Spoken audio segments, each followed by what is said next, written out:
प्रश्न संख्या 1 लघु उत्तरीय प्रश्न की प्रत्यक्ष एवं अप्रत्यक्ष लोकतंत्र में भेद कीजिए। प्रत्यक्ष लोकतंत्र में लोगों को अपने शासन में सीधे भाग लेते हैं, जबकि अप्रत्यक्ष लोकतंत्र में मतदाता अपने प्रतिनिधियों को चुनते हैं जो देश का शासन चलाते हैं। ये प्रतिनिधि एक निश्चित काल के लिए चुने जाते हैं। यदि ये प्रतिनिधि जनता की सिफारिश या जरूरत के अनुसार कार्य नहीं करते हैं तो अगले चुनाव में जनता उन्हें हटा देती है। इस प्रकार जनता के प्रतिनिधि जनता के प्रति उत्तरदायी बने रहते हैं। वर्तमान काल में जहाँ कहीं भी लोकतांत्रिक शासन प्रणाली अपनाई नहीं जाती है, वहाँ प्रतिनिधि लोकतंत्र में ही पाई जाती है। प्रश्न संख्या 2 प्रत्यक्ष लोकतंत्र का अर्थ तथा उसके प्रमुख उपकरण लिखें। प्रत्यक्ष लोकतंत्र वह लोकतंत्र है जिसमें मैं जनता प्रत्यक्ष में रूप से शासन में भाग लेती है तथा स्वयं नीति व कानून का निर्माण करती है। प्राचीन यूनान में प्रत्यक्ष प्रजातंत्र प्रचलित था।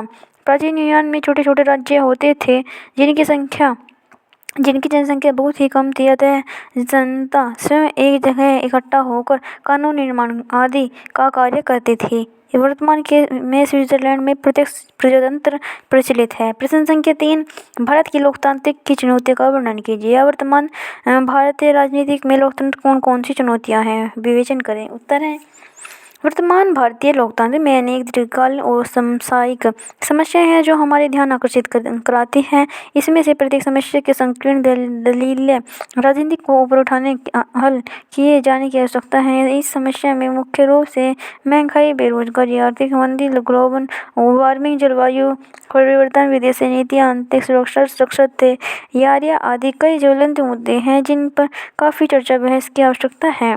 देश की एकता और अखंडता के लिए खतरा बन रही शक्तियों पर व्यापक परिचर्चा होनी चाहिए। यह खतरा केवल आतंकवादी गतिविधि, पूर्वोत्तर के आतंकवादी के नक्सलवादी आगमन, विदेशी बैंकों में भारतीय द्वारा जमा की गई बड़ी धनराशि, उच्च एवं न्यायिक पदों पर व्यापक केंद्र भ्रष्टाचार, समानता संतुलन एक राजनीतिक समस्या की चुनौती है। केंद्र और राज्य के बीच में आपसी टकराव और आतंकवाद से लड़ने और कल्याणकारी योजनाएं, शिक्षा, जाति भेदभाव, लिंग भेद, नारी शोषण, बाल मजदूरी एवं सामाजिक कुरीतियों इत्यादि भी भारतीय वर्तमान राजनीति में लोकतंत्र की चुनौती है। लोकतंत्र की बड़ी चुनौती में लोकसभा और राज्यसभा के चुनाव में होने वाले अंधाधुंध चुनावी खर्चा, उम्मीदवार के टिकट वितरण और चुनाव की पारदर्शिता भी शामिल है। वंशवादी, परिवारवादी, जातिवाद, क्षेत्रवाद, गठबंधन की राजनीति का आपराधिक प्रवृत्ति के उम्मीदवार चुनाव में टिकट देने इत्यादि भारत में राजनीति में लोकतंत्र की गंभीर चुनौती है। प्रश्न संख्या 4 आतंकवाद और अलगाववाद चुनौती स्पष्ट करें। आतंकवाद लोकतंत्र में जनता के मनोबल को तोड़ने का साधन है। अलगाववाद मनोबल को तोड़ने के साथ साथ राष्ट्र की एकता को, अखंडता को भी तोड़ता है। इस प्रकार दोनों ही लोकतंत्र के लिए चुनौती है। हिंसा के द्वारा ये दोनों बड़े पैमाने पर धन एवं जन की हानि करना चाहते हैं। आतंकवाद विश्व समस्या बन चुका है। आतंकवाद अपनी गतिविधियों को राष्ट्र, सामाजिक, राजनीतिक एवं आर्थिक क्षति पहुंचाते हैं। लोकतांत्रिक मूल्य से संबंध ढांचे के दुष्प्रभावित करते हैं। लोकतांत्रिक शांति के विकास के लिए विश्वास रखते हैं, जबकि आतंकवाद इसकी विरोधी है। आतंकवाद ने यह समझ रखा है कि आतंकी घटनाएं जितनी तीव्र होगी उतनी ही तीव्रता व्यापकता के आधार पर वह जितना प्रभाव क्षेत्र बनाएंगे, लोग उतना ही ज़्यादा भयभीत होंगे। आज भारत सहित दुनिया के अधिकांश देश आतंकवाद की समस्या से ग्रसित है, जो लोकतांत्रिक एक गंभीर चुनौती रूप से सामने आया है। आतंकवाद आज पूरी तरह से संपूर्ण विश्व में अपनी बड़ी जगह जमा चुका है तथा देश के विकास में पूरी तरह बाधा बना हुआ है। देश और राज्य के बीच में आपसी टकराव के आतंकवाद से लड़ने और जन कल्याणकारी योजनाओं को सुचारू क्रियान्वयन में बाधा पहुंचाती है कि आतंकवादी गतिविधियां किसी भी लोकतांत्रिक देश की सबसे गंभीर चुनौती है, देश के विकास में बाधक है तथा लोकतंत्र के लिए खतरा है। प्रश्न संख्या 5 भारतवर्ष में लोकतंत्र के भविष्य को आप किस रूप में देखते हैं। उत्तर आज दुनिया के 100 से अधिक देशों में लोकतंत्र किसी न किसी रूप से विद्यमान है। लोकतंत्र का लगातार प्रसार एवं उससे मिलने वाला जनसमर्थन यह साबित करता है कि लोकतंत्र अन्य सभी शासन व्यवस्थाओं से बेहतर है।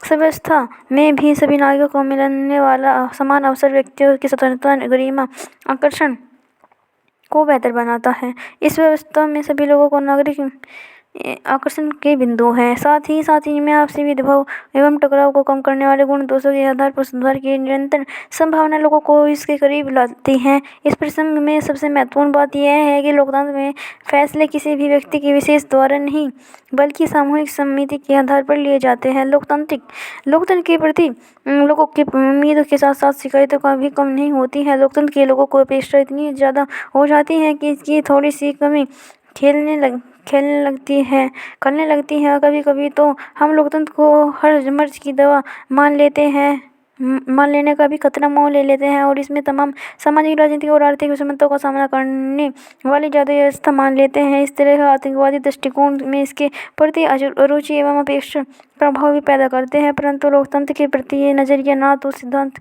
रूप में और ना ही व्यवहारिक धरातल पर स्वीकार्य है। अतः लोकतंत्र की उपलब्धियों को जांचने परखने से पहले हमें यह समझ बनानी पड़ेगी तो कि लोकतांत्रिक अन्य शासन व्यवस्था से बेहतर एवं जनमुखी है। अब नागरिकों का दायित्व है कि वे इन स्थितियों से लाभ उठाकर लक्ष्य की प्राप्ति करें। भारतवर्ष में लोकतंत्र के भविष्य को देखने से पहले भारतीय लोकतंत्र की उपलब्धियों को और से परखने की आवश्यकता है। यह सही है कि भारतीय लोकतांत्रिक व्यवस्था के काले पक्षों को दर्शाने वाले उदाहरण की कमी नहीं है। आज़ादी का पश्चात 75 वर्षों के इतिहास में भ्रष्टाचार में डूबे राजनीतिक और लोकतांत्रिक संविधान के मूल उद्देश्य को विनष्ट करने वाले तत्वों की कमी नहीं है। तमाम कमजोरियों के बावजूद में भारतीय लोकतंत्र पश्चिम के लोकतंत्र से अच्छा है, जो निरंतर विकास एवं परिवर्तन की ओर अग्रसर है। गैर लोकतांत्रिक व्यवस्था से आनन फानन तथा शीघ्रता से लिए गए निर्णय के दुष्परिणामों को जब हम देखते हैं तब लगता है तो लोकतांत्रिक से बेहतर कोई शासन व्यवस्था नहीं हो सकती है। इससे जब हम लोकतांत्रिक के 75वें वर्ष की अवधि से संदर्भित देखते हैं तो हमें लगता है कि कार्यक्रम काफ़ी सफल रहे हैं। एक समय था जब शासन व्यवस्था में आम जनता अपने भी भागीदार नहीं मानती थी। जनता जज्बातों एवं भावनाओं में आकर अपने वोट करती थी। धांधली एवं आपराधिक छवि के उम्मीदवार जनता के मतों के खरीदने का जज्बा रखते थे। लेकिन जब 2009 से 19 के लोकसभा चुनाव में मूल्यांकन करते हैं तो पता चलता है कि भारत में जनता के पूरे देश में आपराधिक छवि को उम्मीदवार को समूल खारिज कर दिया। जनता को अब विश्वास हो गया है कि वह अपने मतों से किसी को भी गिरा उठा सकती है। आज पूरी दुनिया में भारतीय लोकतांत्रिक की साख बढ़ा रही है और इसकी सफलता से अन्य लोकतांत्रिक देश अनुप्रेरित हो रहे हैं। आज भारतवर्ष में जनता की लगातार प्रजाशील नागरिक बनने की प्रक्रिया जारी है। प्रश्न संख्या 6, लोकतंत्र किन स्थितियों में सामाजिक विषमताओं को पाटने में मददगार होते हैं और सामंजस्य के वातावरण का निर्माण करते हैं। समाज में विद्यमान अनेक सामाजिक विषमताओं, जिसे हम विविधताओं के रूप में भी देख सकते हैं, उनके बीच आपसी मजदूरी एवं विश्वास को बढ़ाने में लोकतांत्रिक मददगार होते हैं। तात्पर्य यह है कि लोकतंत्र नागरिक को शांतिपूर्वक जीवन जीने में सहायता होता है। यह सच है कि समाज में विभिन्न जातीय, भाषाई एवं सांप्रदायिक समूह के बीच में मतभेद एवं टकराव बने रहते हैं। लोकतंत्र विभिन्न जाति एवं धर्मों के बीच में विमर्श एवं भ्रांतियों को कम करने के लिए सहायक हुए हैं, साथ ही उनके बीच टकराव को हिंसक एवं विस्फोटक बनाने से रोका है। ऐसे मतभेदों के बने कई सामाजिक, आर्थिक एवं सांस्कृतिक कारण हैं। इनके बीच में टकराव तब होते हैं जब इनकी बातों को अनदेखी की जाती है अथवा इन्हें दबाने की कोशिश की जाती है। सामाजिक मतभेदों एवं अंतरों के बीच में बातचीत एवं आपसी समझदारी के माहौल के निर्माण में लोकतांत्रिक की अहम भूमिका होती है। लोकतांत्रिक लोगों के बीच में एक दूसरे की सामाजिक एवं सांस्कृतिक विविधताओं के प्रति सम्मान भाव को विकसित करता है। इस बात को दावे के साथ में कहा जा सकता है कि विभिन्न सामाजिक विषमताओं एवं विविधताओं के बीच में संवाद एवं सामंजस्य के निर्माण में सिर्फ लोकतांत्रिक ही सफल रहे हैं। इसके अतिरिक्त नागरिक की गंभीर एवं उनकी आज़ादी की दृष्टि से भी लोकतंत्र अन्य शासन व्यवस्था से सिर्फ आगे ही नहीं है बल्कि सर्वोत्तम है। लोकतंत्र की सबसे बड़ी विशेषता यही है कि सभी लोगों के बीच में नियमित संवाद की गुंजाइश बनी रहती है। संवाद का अर्थ है वाद विवादों के पश्चात में सकारात्मक निष्कर्ष चुनने का स्वस्थ परंपरागत निर्यात करना। इस दृष्टि से लोकतंत्र से बेहतर कोई और शासन व्यवस्था नहीं हो सकती है जहाँ तरह तरह की आज़ादी होती है। इस प्रकार हम निष्कर्ष पर पहुँचते हैं कि सामाजिक विषमता एवं विद्यमानताओं के बीच में आपसी समझदारी एवं सामंजस्य के निर्माण के लोकतंत्र में गैर लोकतांत्रिक व्यवस्था से काफ़ी आगे हैं। नेक्स्ट है, लोकतंत्र के विभिन्न जन आंदोलन में महिलाओं की क्या भूमिका थी? प्रश्न संख्या 7। उत्तर, लोकतंत्र की स्थापना में महिलाओं ने प्रत्यक्ष एवं अप्रत्यक्ष भूमिका में अपनी भागीदारी दी है। मुख्य महिलाओं के भी कांजी कामा राष्ट्रीय बनी और स्वतंत्रता आंदोलन में महत्वपूर्ण योगदान दिया। कल्पना दत्त ने चटगांव विद्रोह में समय महत्वपूर्ण कार्य निभाते हुए स्वतंत्रता संग्राम को गति दी।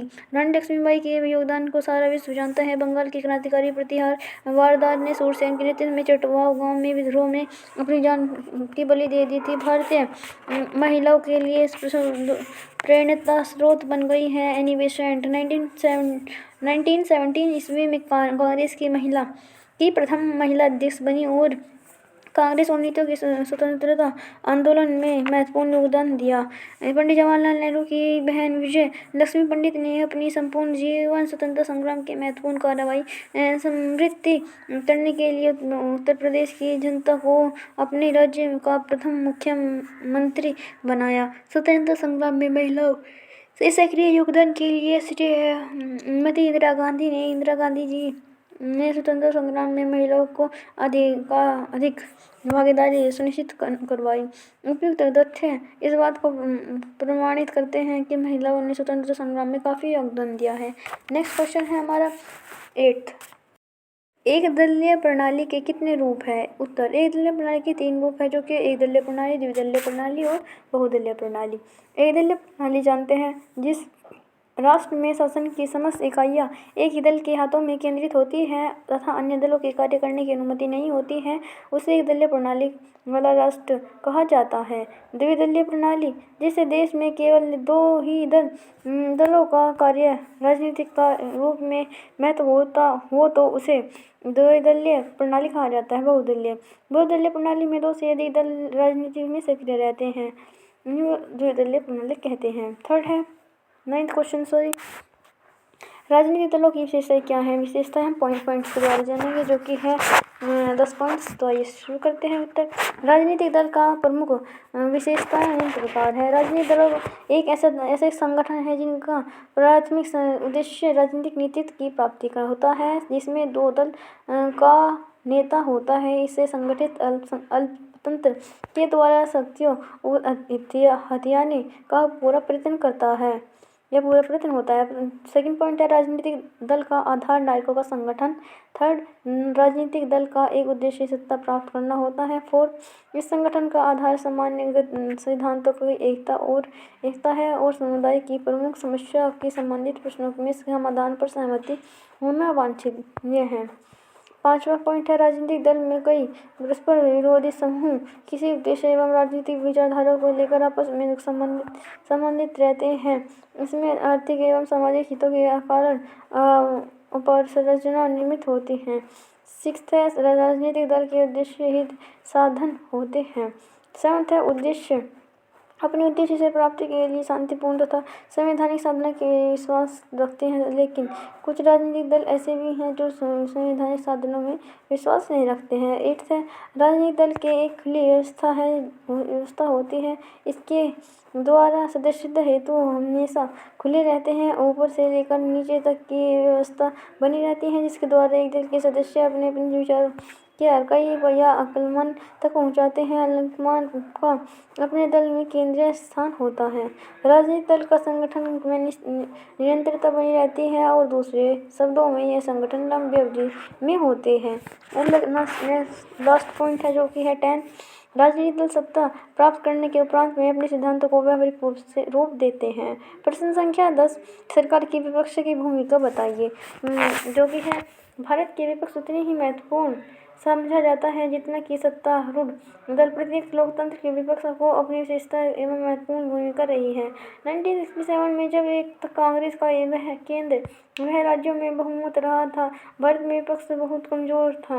यदि कोई विपक्ष था तो वह कांग्रेस पार्टी के अंदर में विपक्ष था, जो समय समय पर कांग्रेस में हुई फूट में दिखाई देता है। मिली-जुली सरकारों के युग में विपक्ष में भूमिका अपेक्षाकृत शक्तिशाली हुई। सत्तारूढ़ दल भी अपने साथियों को साथ मुस्तैद है और विपक्ष है अपने अपने साथी दलों के साथ भी शक्तिशाली है। 2009 में सत्तारूढ़ दल से निश्चित प्रगतिशाली गठबंधन के झंडे के नीचे न्यूनतम साझा कार्यक्रम बनाकर एकजुट होकर शासन किया।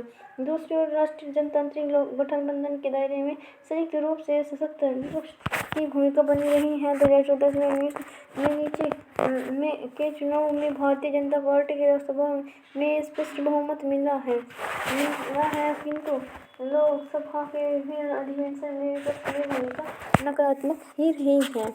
नेक्स्ट क्वेश्चन रहेगा हमारा 11। नेक्स्ट है दबाव समूह के कार्य बताइए। दबाव समूह के प्रमुख कार्य निम्नलिखित है। दबाव समूह को पॉइंट्स के द्वारा जानेंगे, जो कि है 9 पॉइंट्स। दबाव समूह अप्रत्यक्ष रूप से सामान्य मत के निर्माण में सहायक होते हैं। दबाव समूह लोकतंत्र के व्यवस्था में सहायक होते हैं। यदि इन्हें लोकतंत्र का पर्यायवाची कहे तो इसमें अतिशयोक्ति नहीं है।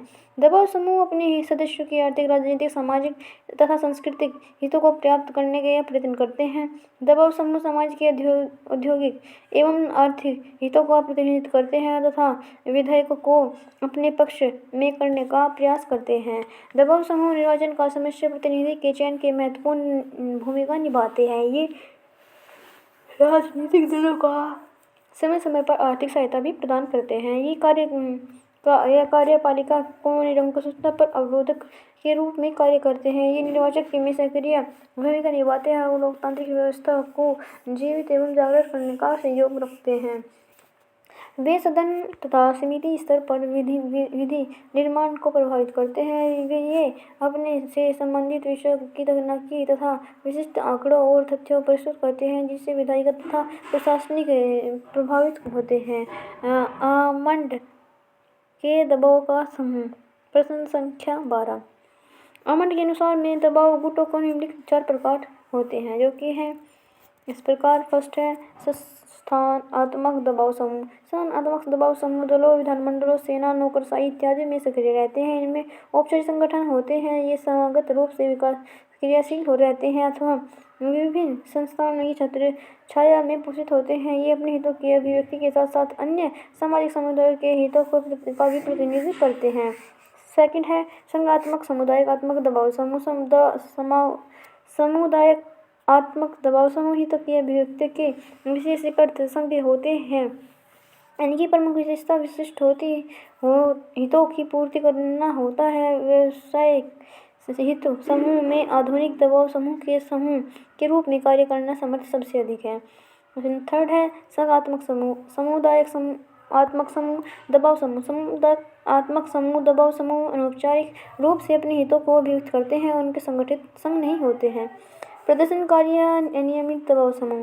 प्रदर्शनकारी समूह दबाव समूह अनेक के समक राष्ट्र की राज व्यवस्था की विशेषता है। प्रदर्शनकारी गुटों में अपने मांगों को लेकर अवैधानिक उपायों का प्रयोग करते हुए हिंसक हत्या, दंगे और कार्यक्रम रवैया अपना लेते हैं। 13 प्रश्न है नगर पालिका प्रशासन की समस्याएं बताइए। नगर पालिका की समस्याएं, प्रमुख समस्याएं निम्नलिखित हैं, जो कि है 6 पॉइंट्स। सर्वमान्य सिद्धांत एवं निश्चित कानून की प्रक्रिया का अभाव। सेकंड है पक्षपात, अक्षमता, भ्रष्टाचार एवं लोक सेवकों कुशलता।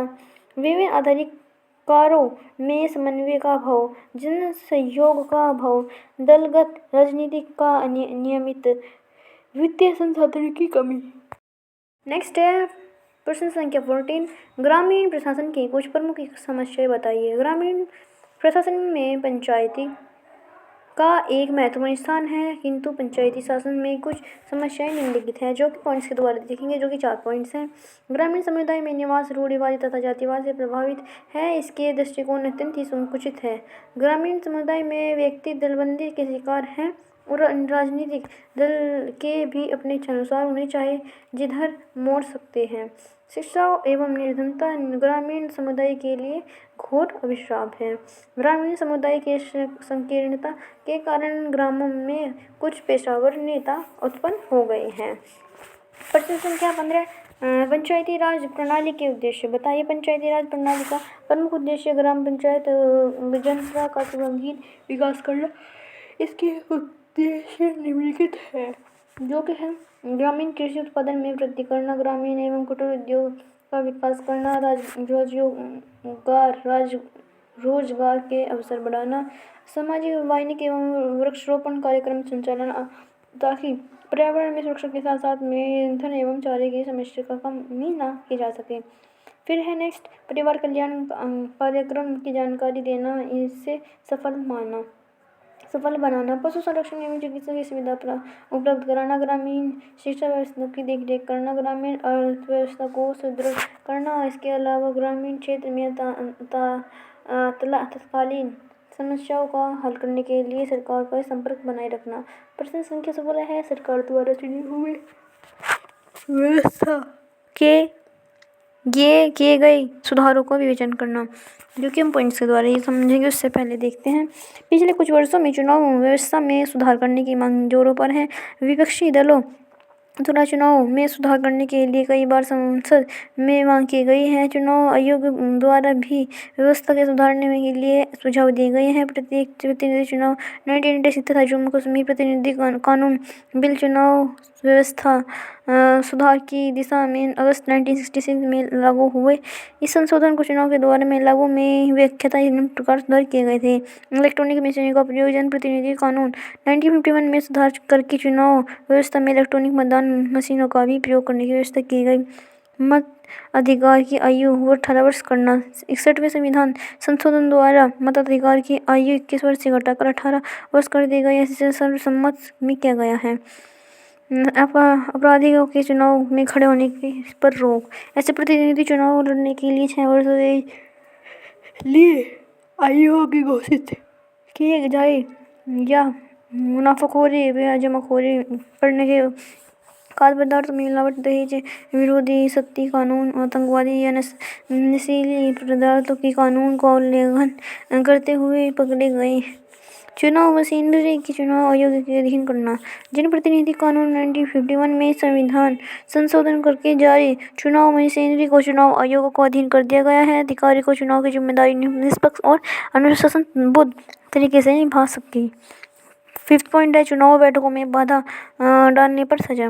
जब जनप्रतिनिधित्व कानून 1951 में संशोधन कर चुनाव में बाधा डालने वाले एक को 1000 रुपये की जुर्माने, 3 महीने की कैद की सजा की व्यवस्था की गई है। 6th पॉइंट है, चुनाव आयोग के बहु सदस्य बनना। अक्टूबर 1983 में राष्ट्रपति ने एक अध्यादेश जारी करके चुनाव आयोग का 3 सदस्य बनाए। परिचर्या पत्र, चुनाव आयोग ने स्पष्ट किया था कि 1 जनवरी 1995 के बाद में परिचर्या पत्र में चुनाव नहीं कराए जाएंगे। जब मुख्य चुनाव आयुक्त 15 दिसंबर 1993 को स्पष्ट निर्देश दिया गया था कि सभी मतदाताओं को फोटो सहित परिचय पत्र 30 नवंबर 1994 तक दिए जाने चाहिए। प्रश्न संख्या 17, जनप्रतिनिधि संशोधन अधिनियम 1996 क्या है, स्पष्ट कीजिए। जो कि है जनप्रतिनिधि संशोधन अधिनियम 1996 में निर्वाचन कानून में 1 अगस्त 1996 में कुछ महत्वपूर्ण परिवर्तन किए गए थे, जो कि इस प्रकार है। चुनाव प्रचार के अभियान में के समय में कभी इस अधिनियम के अनुसार चुनाव प्रचार का समय 21 दिन से घटाकर 14 दिन कर दिया गया था। मतदान केंद्र पर शस्त्र ले जाने पर प्रतिबंध, इस अधिनियम के अनुसार मतदान केंद्रों पर किसी भी प्रकार का हथियार का ले जाना मनाही है। इसे उल्लंघन करने पर 2 साल की सजा का जुर्माना दोनों हो सकता है। साथ ही हथियार को जब्त कर लेने का लाइसेंस भी रद्द किया जा सकता है। नाम प्रस्तावित करने वाले की संख्या में बढ़ोतरी, इस संशोधित कानून के अनुसार भी कोई भी उम्मीदवार इस समय तक किसी भी मान्यता प्राप्त राष्ट्रीय अथवा राज्य स्तर के दलों में नहीं होगा, वह निश्चित सभा या संसद में नामजदगी के लिए नामांकन नहीं कर सकता है जब तक कि उसमें नाम का प्रस्ताव निर्वाचन क्षेत्र में कम से कम 10 मतदाताओं द्वारा किया जाए, जबकि मान्यता प्राप्त दल को उम्मीदवार के लिए संख्या केवल 1 है। प्रश्न पॉइंट संख्या 4 है, जो कि राष्ट्रीय सम्मान के अपमान की रोकथाम संबंधी अधिनियम 1971। राष्ट्रीय सम्मान में अपमान की रोकथाम संबंधी अधिनियम 1971 में की धारा 2 या 3 के तहत में अपराधी पाए जाने वाले व्यक्ति को जिस दिन वैसे वह अपराधी माना गया है उससे 6 महीने की अवधि के लिए संसद और सभा में चुनाव लड़ने के लिए योग्य माना जाएगा। जनमत राशि में वृद्धि। संसदीय चुनाव में सामान्यतः उम्मीदवारों के लिए जनमत राशि 500 रुपये से बढ़ाकर 10,000 रुपये और अनुसूचित जाति के लिए और अनुसूचित जाति जनजाति के लिए उम्मीदवारों के लिए 250 रुपये से बढ़ाकर 500 कर दी गई है। राज्य विधानसभा के चुनाव में सामान्य वर्ग के उम्मीदवारों को 5,000 रुपये, अनुसूचित जाति अथवा अनुसूचित जनजाति के लिए 2,500 रुपये की जनमत राशि क्रम से 2,500 से 125 रुपये जमा करनी होती है। यह राशि निरंतर परिवर्तित होती रहती है। मतदान के दिन कर्मचारी को वेतन के लिए अवकाश प्रदान किया जाए। कानून के लिए अंतर्गत जो मालिक इस कानून को उल्लंघन करेगा वह उस पर 500 रुपये तक का जुर्माना दिया जाएगा। नेक्स्ट है 7 पॉइंट, जो कि लास्ट पॉइंट है। मतदान के लिए शराब की बिक्री पर प्रतिबंध होगा। यह प्रतिबंध 48 घंटे के लिए तब तक लागू होगा जब तक कि मतदान समाप्त नहीं हो जाता है। इसका उल्लंघन करने पर व्यक्ति को 6 महीने की सजा अथवा 2,000 रुपये का जुर्माना भी देना पड़ेगा। फिर दोनों हो सकता है।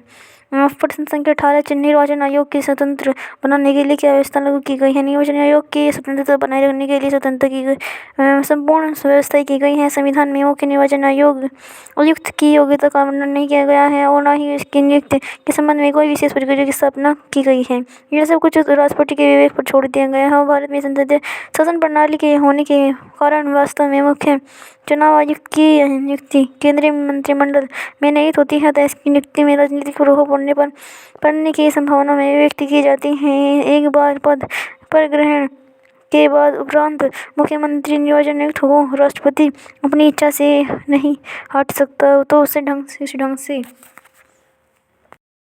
हटाया जा सकता है। जिस प्रकार से सर्वोच्च न्यायालय तथा उच्च न्यायालय में न्यायाधीशों को हटाया जाता है, राष्ट्रपति तथा उसके तभी पद से हटाया जा सकता है जबकि उसके विरुद्ध कदाचार या अयोग्यता के आरोप संसद के दोनों सदनों में 2/3 बहुमत के पास कर दे। इस प्रकार में मुख्य निर्वाचन आयुक्त के केवल महाभियोग द्वारा हटाया जा सकता है। अन्य चुनाव अधिकारियों को राष्ट्रपति मुख्य निर्वाचन आयुक्त के परामर्श पर हटाया जा सकता है। मुख्य निर्वाचन आयुक्त के वेतन भत्तों में की सेवा में शर्तों में कार्यकाल में कोई परिवर्तन नहीं किया जाना संभव नहीं है। इसके अतिरिक्त मुख्य निर्वाचन आयुक्त के वेतन में वे केवल भत्ते आदि भारत की संचित निधि से दिए गए हैं। हालांकि संविधान में मुख्य चुनाव आयुक्त को स्वतंत्रता बनाए रखने के लिए संपूर्ण व्यवस्था की गई है, लेकिन फिर भी यह लोकतांत्रिक से परे नहीं है। लोकतांत्रिक का कहना है कि निर्वाचन आयोग का योग्यता, स्वतंत्रता,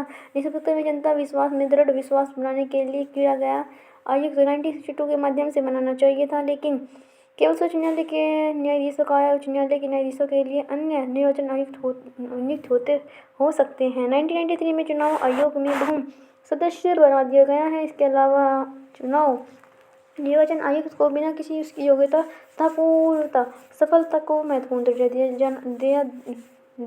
दर्जा देना, जबकि सर्वोच्च न्यायालय में दर्जा जजों तथा मालिकों परीक्षा प्राप्त होता है न्याय संगत नहीं दिखाई देता।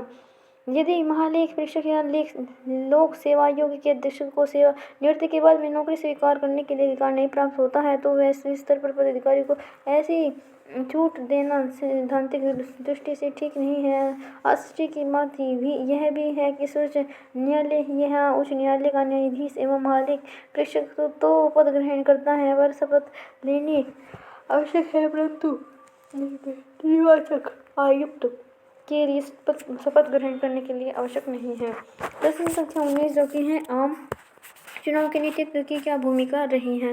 नेतृत्व के आधार पर भारत में अब चुनाव परिणामों की संख्या की जा सकती है। प्रथम थी आम चुनाव में कांग्रेस का विजय का कारण पंडित जवाहरलाल नेहरू का व्यक्तित्व था।